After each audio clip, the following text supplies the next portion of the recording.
everybody, welcome back to my channel. I am Leslie, I am with Black Dog Vintage, and I am here today to talk a little bit about Aurora Borealis jewelry. So we're going to do a little bit of an educational video today, and we're going to talk a little bit about buyer beware with Aurora Borealis. It is something that is a big pet peeve of mine. So let's get into it. So if you are new to my channel, my name is Leslie. I'm with Black Dog Vintage, and I hope you like my content. And if you do, please hit that subscribe button. It would mean the world to me if you did, and it's free to subscribe. So let's get into Aurora Borealis.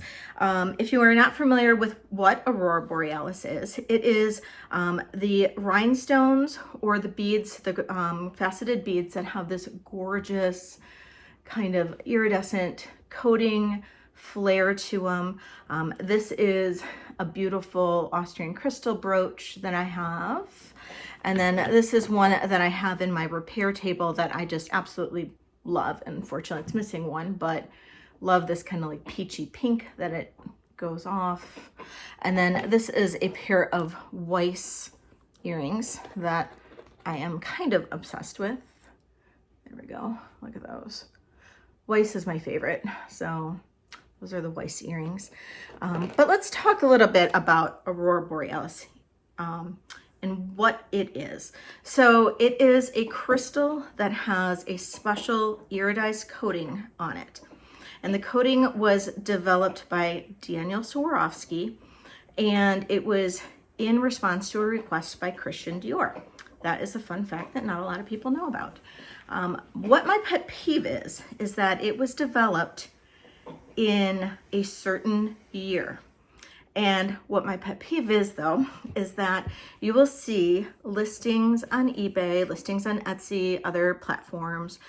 You will see jewelry sellers all over, vintage jewelry sellers all over, that will sell their jewelry, brooches, earrings, whatever, and list it or present it as this is a 1940s piece. Usually is what I see is the 1940s. I have seen it 1930s. I've even seen it in 1920s, especially with the beads, the crystal, like the long crystal sartoise or something like those.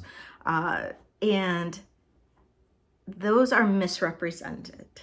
So please, buyer beware. Know that when you have a seller that is representing a piece, that they're saying that this brooch is a 1940s piece, know that they're incorrect. How do we know that they're incorrect?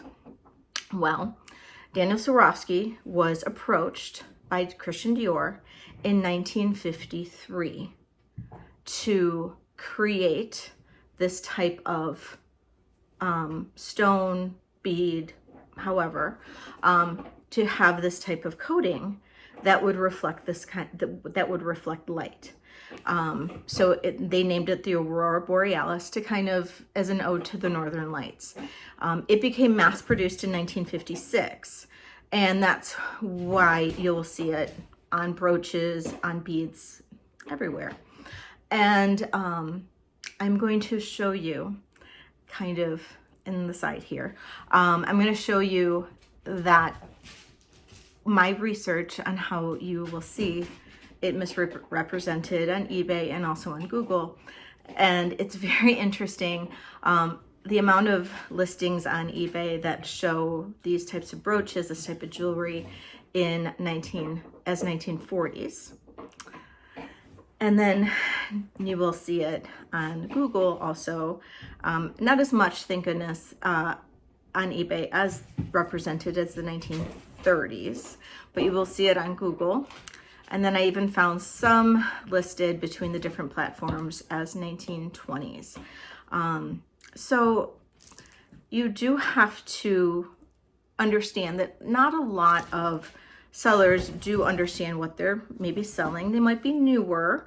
And, you know, I've been selling jewelry. I've been reselling vintage items online since I don't know, well, for about 25 years. And so my experience does go back for a long time. So that's why I want to share this with you. I'm sure nobody is doing this on purpose, but please know, especially if you are a jewelry reseller, please represent your pieces accordingly. But your Aurora Borealis never dates any earlier, at the very least 1953, but even that's very rare, even that it's 1953, even 1954, more in 1955, but definitely 1956. That's when they became mass produced, is 1956. You can always be safe saying later 50s, and into the 60s. That's when they became most popular. So you will never see them in the 1940s, ever, or even 1952 or 51, 1950. So that is my ode to the Aurora Borealis pieces. I hope that you have learned a little bit from them. You will see a lot of pieces from Weiss, from Kramer, from Lisner, Juliana, of course, tons of Austrian crystal, so many beautiful Aurora Borealis pieces. But again, none of them before mid-1950s.